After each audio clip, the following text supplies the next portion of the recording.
Good morning students.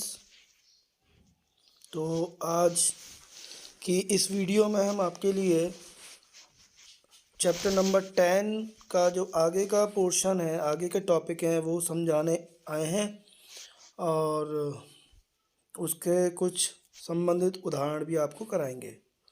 तो चलिए शुरू करते हैं।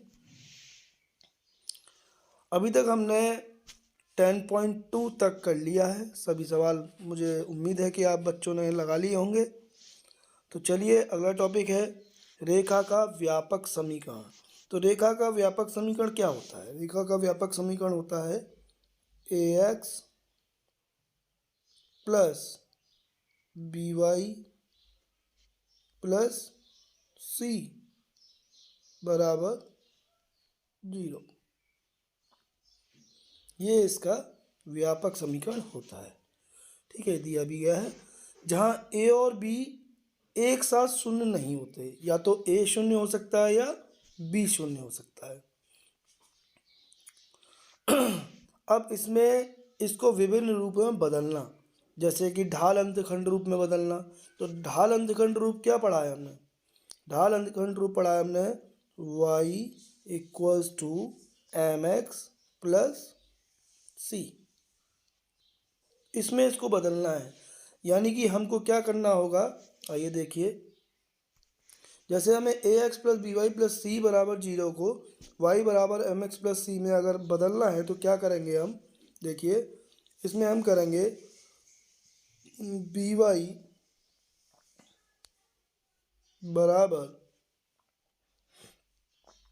माइनस ए एक्स और माइनस सी। अब बी से अगर इसमें भाग कर दे तो y बराबर माइनस ए बटे बी एक्स और प्लस माइनस सी बटे बी।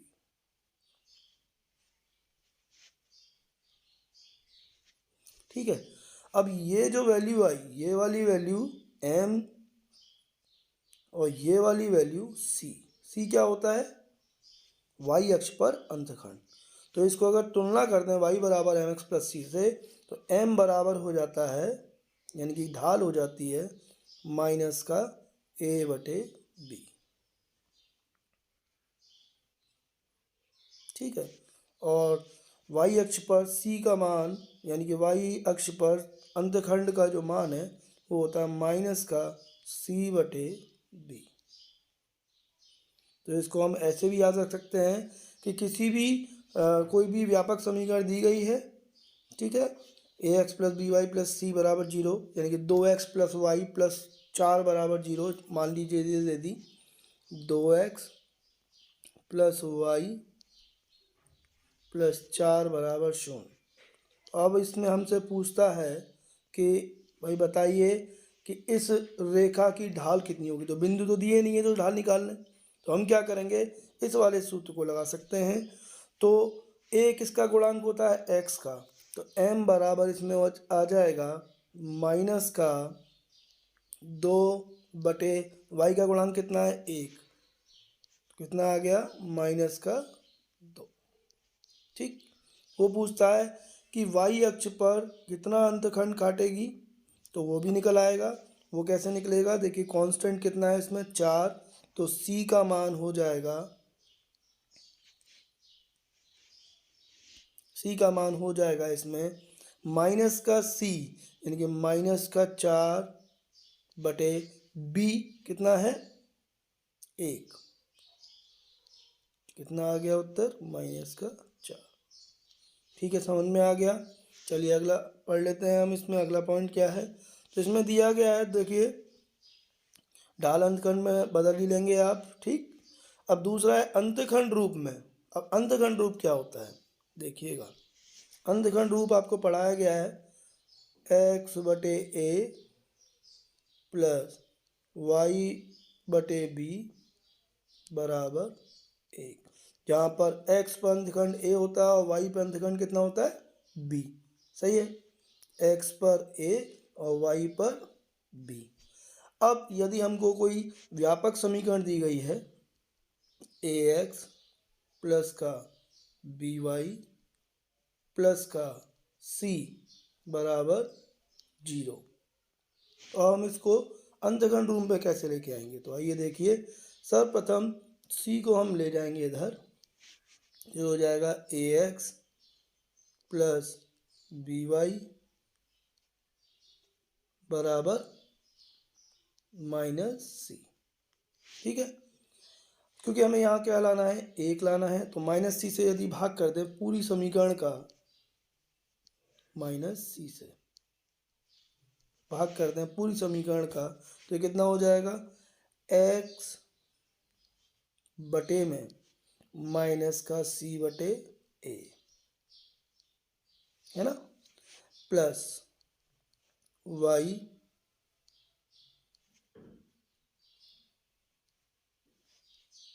बटे माइनस का सी बटे बी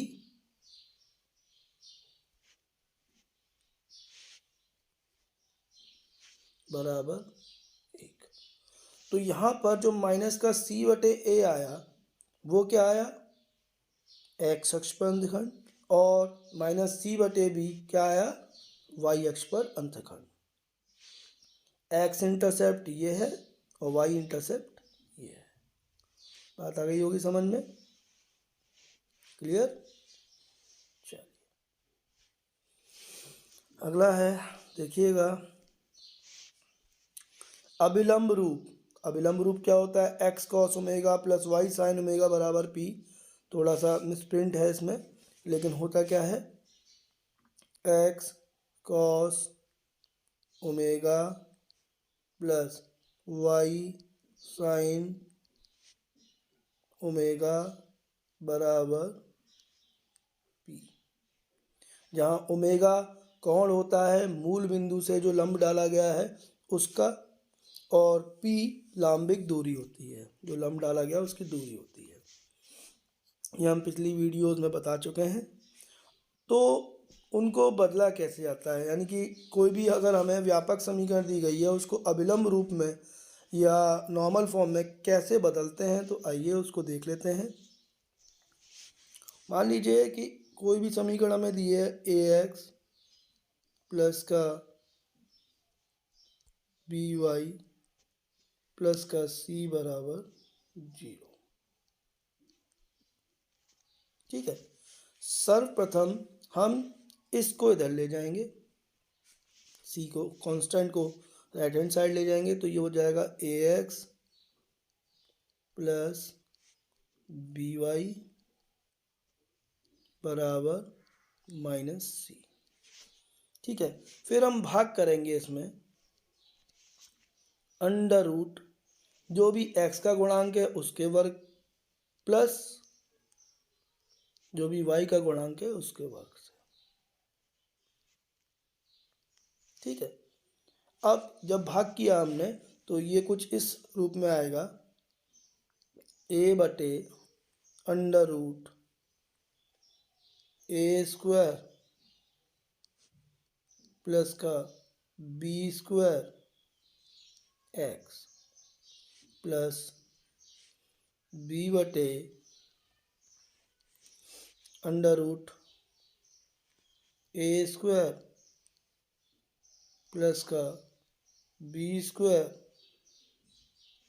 वाई बराबर माइनस सी बटे में under root A square plus B square.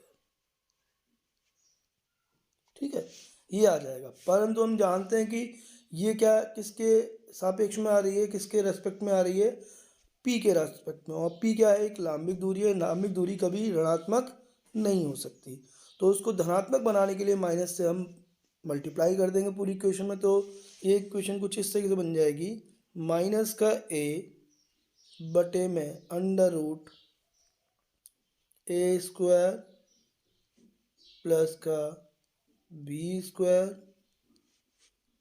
कोष्टक में बंद कर दीजिए, एक्स प्लस माइनस का बी बटे में under root A square plus का बी स्क्वायर, इसको भी कोष्टक में बंद कर देंगे, वाई बराबर सी बटे under root A square plus B square. ठीक है, क्लियर है यहाँ तक? तो ये किसका मान हो जाएगा? पी हो जाएगा। ये मान साइन ओमेगा हो जाएगा, बिल्कुल सही, साइन ओमेगा। और ये वाला मान कॉस ओमेगा। तो तीनों में बदलना आपको आ गया, ठीक है, समझ में आ गया अच्छे से। चलिए अगले पार्ट को देख लेते हैं। अगला है, एक बिंदु की रेखा से कोई दूरी निकालनी है हमको। ठीक है, मान लीजिए कि कोई रेखा हमको दी गई है, मान लीजिए ये कोई रेखा है और ये कोई बिंदु है ए। यहाँ से दूरी निकाल, दूरी हमेशा लांबिक ही निकाली जाएगी, मिनिमम दूरी होगी जब तक वो कहेगा नहीं। ठीक है, ठीक, ये हमें दूरी निकालनी है। ये मान लिया डी, मान लिया हमने। इसके निर्देशांक दिए हैं x1, y1। इसकी रेखा की समीकरण दे दी हमको, ax plus by plus c बराबर 0। तो इसके लिए सूत्र है d बराबर कितना, मॉड लगा के, क्यों मॉड क्यों लगाएंगे, कोई नेगेटिव आएगा तो उससे पॉजिटिव मान लिया जाता है। तो ax1 plus by1 plus c1 ना कर देना, c रहेगा ये c, क्योंकि x की जगह x1 और y की जगह y1 रखा है हमने, और अपॉन में भागित में आ जाएगा root A square plus B square.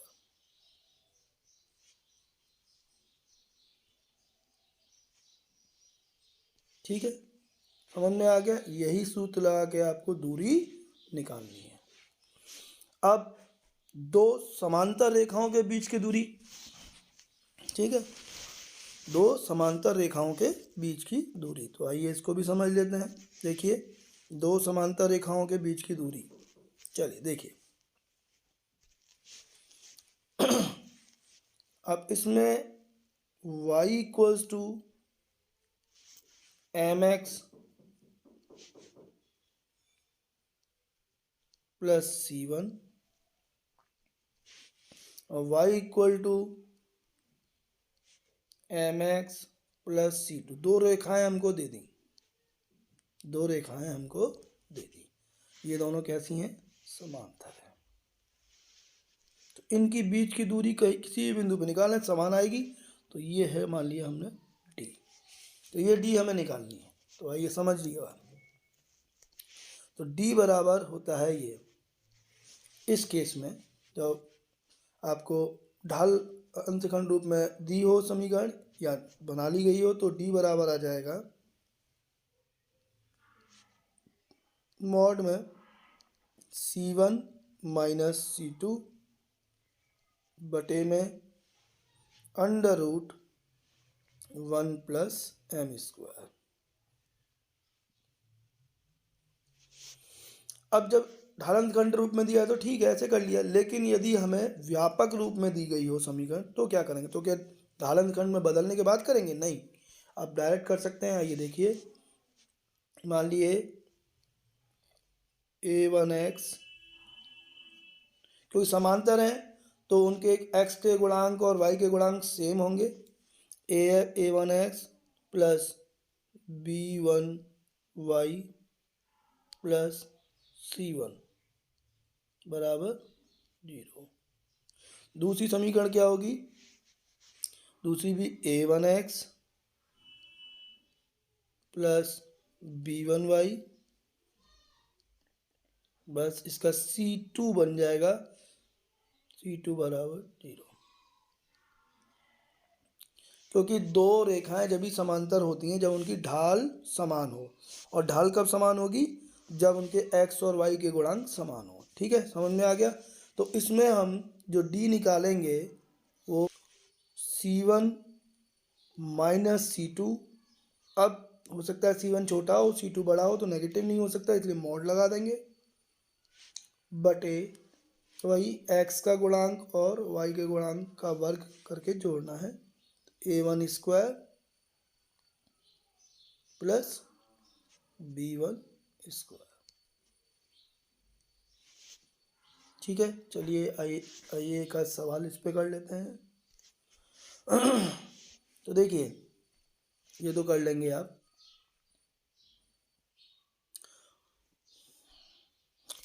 तो देखिए उदाहरण संख्या 13, एक रेखा का समीकरण दिया गया है ये 3x minus 4y minus 10 plus 10, sorry इसमें मिसप्रिंट है, समीकरण है 3x माइनस 4y प्लस 10 बराबर 0।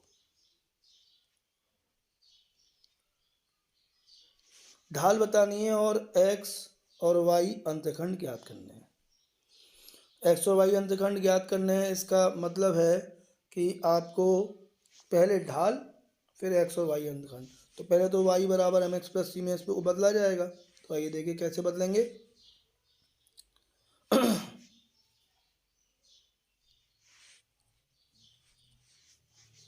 तो देखिएगा, इसको हम लिख सकते हैं 4y 3x प्लस 10, लिख सकते हैं ना, बिल्कुल लिख सकते हैं। अब y बराबर कितना हो गया, 3/4 x प्लस 10। तो पहला भाग हम करा रहे हैं इसमें। पहले भाग के लिए m बराबर कितना आ गया, 10/4 होगा ये। ठीक है, एकदम m बराबर कितना आ जाएगा, 3/4, यानी कि ढाल निकल आई। समझ में आ गया। अब इसका दूसरा भाग कराते हैं। दूसरे भाग में हमको x और y अंतखंड ज्ञात करने। तो x और y अंतखंड किसमें ज्ञात होते हैं, अंतखंड रूप में। तो आइए, तो इक्वेशन है आपकी 3x माइनस 4y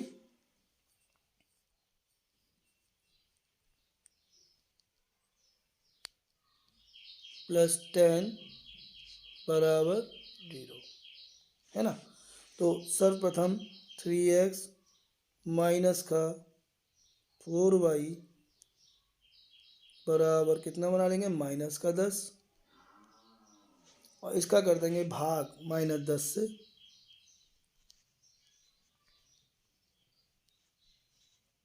ठीक है, -10 से भाग कर दिया। तो ये बन जाएगा x, -10 से आप भाग कर रहे हैं तो माइनस का 10/3। ठीक है, अच्छा यहाँ माइनस और माइनस प्लस हो जाएगा, ये आ जाएगा 10/4। ठीक है, और ये हो जाएगा 1। तो x पे अंतखंड आ गया -10/3 और y पे अंतखंड आ गया 10/4। आगे समझ में, अच्छी तरह समझ में आ गया। इसी तरीके से प्रश्न करने हैं। कल की वीडियो में हम आपको इसके और भी सवाल बताएंगे। आज की वीडियो में यहीं तक, और आप इस तरीके से अच्छी तरह पढ़ते रहिए। यदि कोई और प्रश्न भी आपको अगर परेशान कर रहा है तो आप हमें व्हाट्सएप के माध्यम से सूचित करें। धन्यवाद।